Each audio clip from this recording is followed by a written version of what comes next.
perfect. Only God is perfect. Nobody could do something perfect in this world except God. But you are saying that you are born to be lady. Intentionally, your heart is like a lady. So I just believe it because that does not make a person in the wrong way.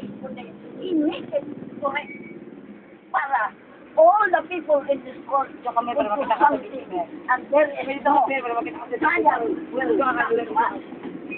You are in this simple world. We are here in the simple world. You want to be a woman, but you are not a woman. You know, Nanay, I'm just a simple, we live in a simple world and have a simple ambition. Siguro nga kung naging bakla nga talaga ako. Siguro may kasalanan na talaga ako sa Panginoon. Pero hindi dapat kasi na pagiging bakla ko sapagkat hindi ko to ginusto. Siyempre kasi kita-kita naman natin na physically I'm just a boy. But emotionally, I'm a girl. Hindi ko naging kasalanan kung naging bakla talaga ako at mainag ako sa kapwa ko lalaki. Sapagkat ang puso ko ay pusong babae.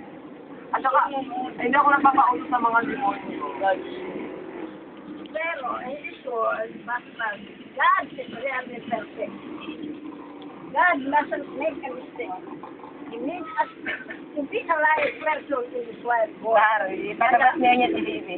Hindi dapat tayong mag-isip na ikaw talaga ay babae. You are born to be a man. You have the organs like a man. So therefore, God hindi nagkamali. I'm just saying hindi nagkamali.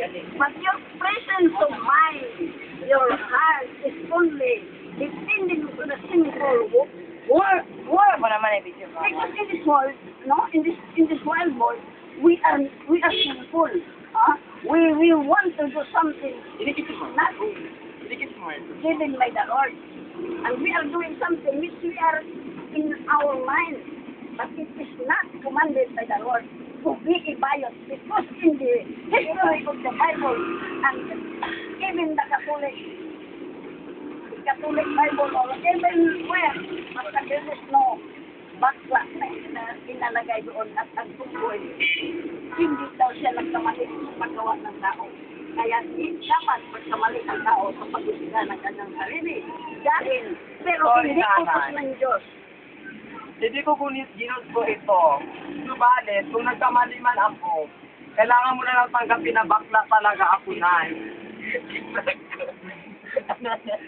Yun nga, at saka, I end this discussion and argument. This will end in peace.